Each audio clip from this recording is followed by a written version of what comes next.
Hello guys! For today's video, may isa-share na naman ako sa inyo. 'Di ba guys, pag nagkatay tayo ng manok, tapos nahihirapan tayo yung pagtanggal ng balahibo kasi sa sobrang init ng tubig, napapaso tayo. 'Di ba? Kaya ngayon, isi-share ko sa inyo kung paano maglinis ng balahibo na hindi ka napapaso.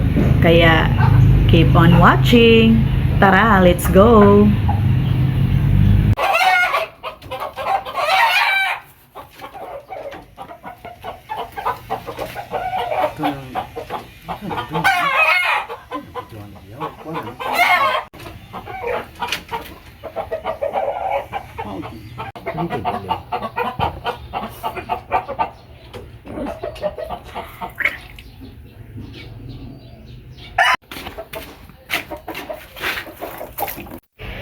Pagkatapos ng guys, katayin, lagyan lang namin siya ng malamig na tubig para yung balat niya hindi siya yung mas maluto siya sa sobrang init ng tubig. Kaya nilagyan muna namin siya ng malamig na tubig.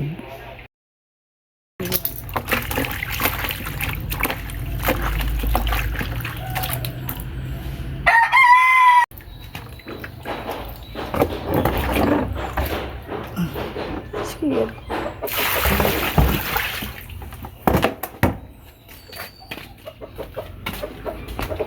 Ganyan lang guys, lagyan siya ng malamig na tubig bago siya lagyan ng mainit na tubig.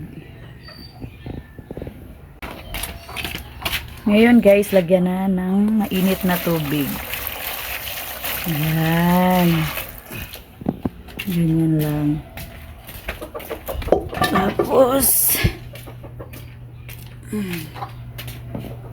okay, kapang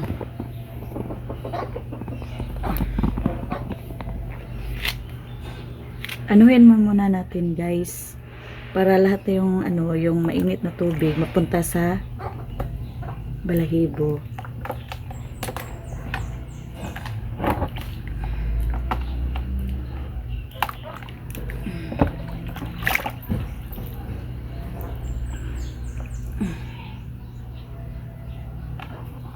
Okay na kanipang.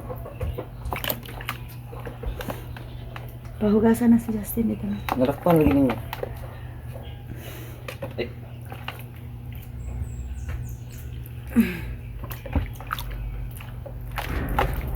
Papang tipin.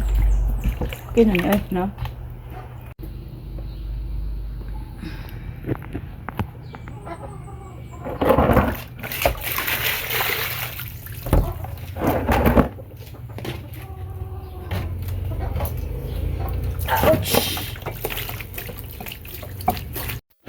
Pagkatapos ng pagkatapos ng mainit na tubig, syempre kailangan lahat ng katawan nalagyan na siya ng mainit na tubig.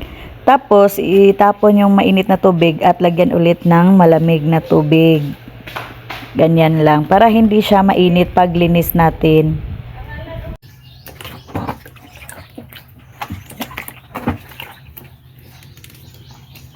Oh, diba? Walang aray.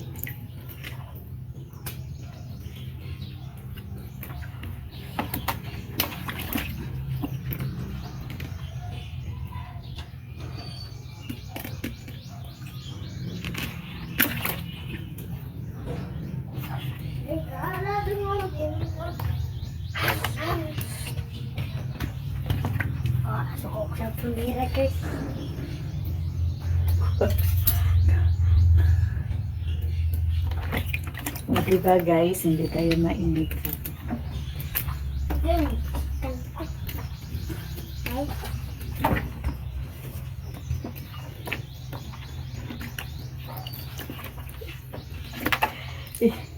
Ilan kaya?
Yan guys, walang hassle, hindi mainit sa kamay, mabilis lang, 'di ba?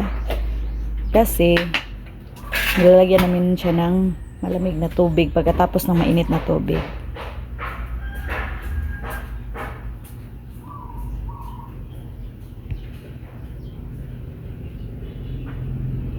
Sana may natutunan kayo sa sinishare namin sa inyo.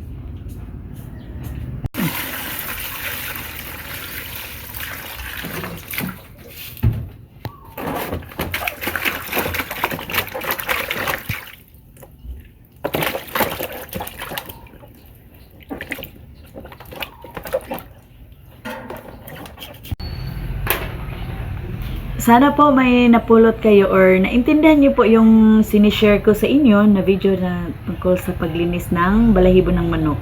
Kasi ang hirap talaga pag hindi mo alam kasi mapasok ka. Kaya salamat sa panonood. Bye-bye!